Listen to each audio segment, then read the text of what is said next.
وخير الوقت في خير الكلام. السلام عليكم ورحمة الله وبركاته إن شاء الله تعالى halkan maanta waxaan ka sii anbaqaadi doonaa darsi ka mid ah duruusteennii taxanaha ahaa ee ku saabsanaa barashada xuruufta ama higaada qur-aanka kariimka ah. casharkii inoogu dambeeyey wuxuu ahaa xarful qaaf. maantana waxaynu ka anbaqaadi doonaa halkii aynu ku joojinay oo inoogu dambeeyey xarful kaaf. kaafka ayaa ku xiga qaafka.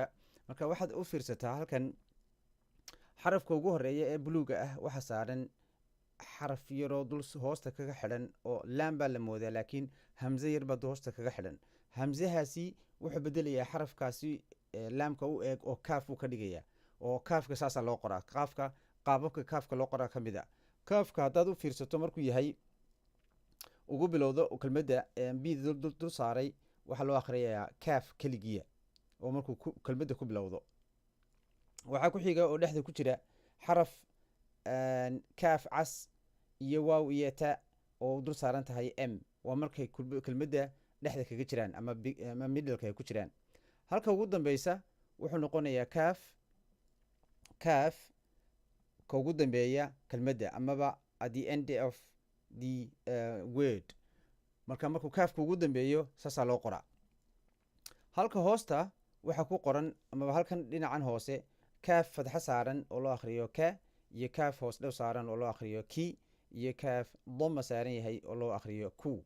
u fiirso oo markaad akhriyeyso xaruufta xarakaysan kaafka fadxa markuu saaran yahay ilkahaagu ama debnahaagu waa inay noqdaan sidii wax yaroo dhoola cadaynaya oo kale ah. ka, ki, ku. domahana waa inaad soo yuubtaa debnahaaga oo tustaa inaad doma akhriyeyso amaba xaraf godan inaad akhriyeysid. ka waxaa inoogu xiga xarafku markuu yahay kaafka keligiya, kaafka ku bilowda dhexda ku jira, iyo kaafka ku jira dhexda imika halkan oo kale ah dhexda ku jira, iyo markuu kaafku ugu dambeeyo kelmadda oo halkaa sare aan ku qornay intii aan soo sheegno imika weeyaan. halka hoosena waxaan ka dhaadhiciyey tusaale ku tusaya xarafkii laftiisii oo bal keligii la qoray isaguna.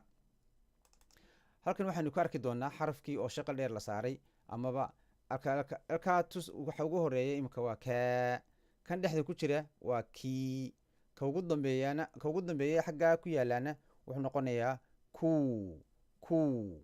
marka haddaan soo bilowbo kaa, kii, ku oo shaqal dheer buu noqonayaa dhammaantoodba. tusaale haddaan ka bixiyo ka ugu horeeya kaafka fadxa alifka marka la saare kaafka marka fadxa la saaro alif lagu xigsiiyo waxaa loo akhriyaa kaa.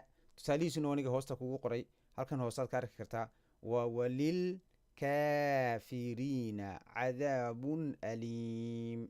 haddaan kaa ku xigsiiyo kaafkii oo fadxa hoos dhow iyo ya saaran yihiin waxaa laisku akhriyaa kii.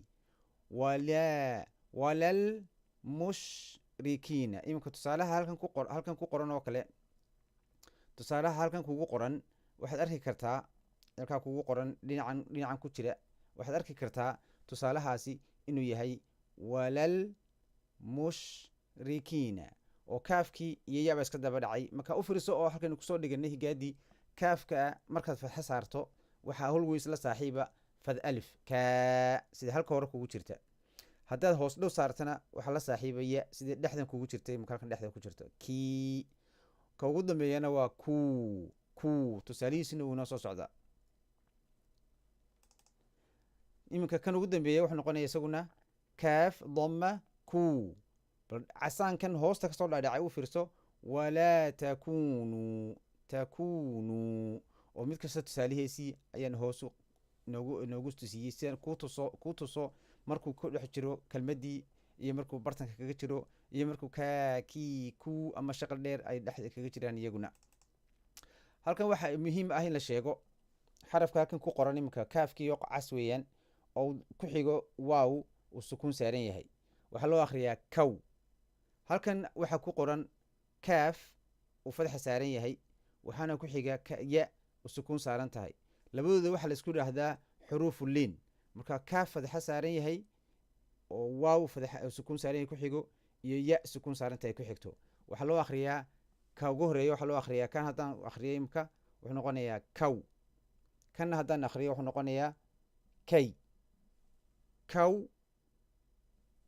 kay oo dhawaqii waawga ma kala raaciyo cow waawga haddaad ya raacisidna wuxuu noqonayaa kay markuu qur-aanka ku jira iska ilaali isaguna waxaa kaloo inoogu xiga kaafkii marka sukuun la saaro oo khadka casaan kugu qoray imka halkan oo kale khadka casaan kugu sheegay halkan kugu jiro oo kale wuxuu noqonayaa kaaf sukuun saaran waxaa ka horeeya hamze ak laguma dhawaaqi karo xarafka markuu sukuun saaranya keligii marka waa in xaraf xarakeysan laga horeysiiya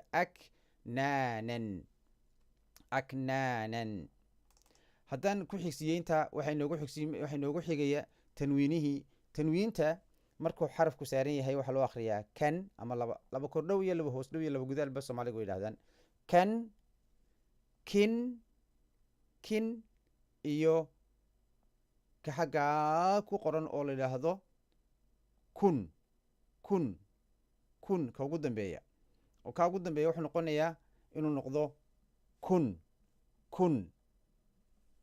kan kin kun oo fadxatayn iyo kasratayn iyo domatayn un baa la saaraya xaraf kastana waa lamid waa ban bin bun kan kin kun tusaalihiisna inoo iman doonaa qur-aanka isagoo inoogu jira insha allah bal tusaale ka bixiya imika haddaba qur-aanka kariimka ah waxaanu soo dhiganay haddaynu aayaddan qur-aanka akhrino imika suurat albaqara ku jirta yaa ayuha aladiina afar baa la jidaa halkaa lakin imika tusaalaan ku tusinaya يا أيها الذين آمنوا إذا تداينتم بدين إلى أجل مسمى halkan uu soconnaa waa kan kaaf sukuun saaran yahay faktubuuh walyaktub kaaf uu sukuun saaran yahay marka labadan ba haddaad isku akhrido mid quray noqonaysa u fiirso walyaktub baynakum kaafkii doomo saaran kum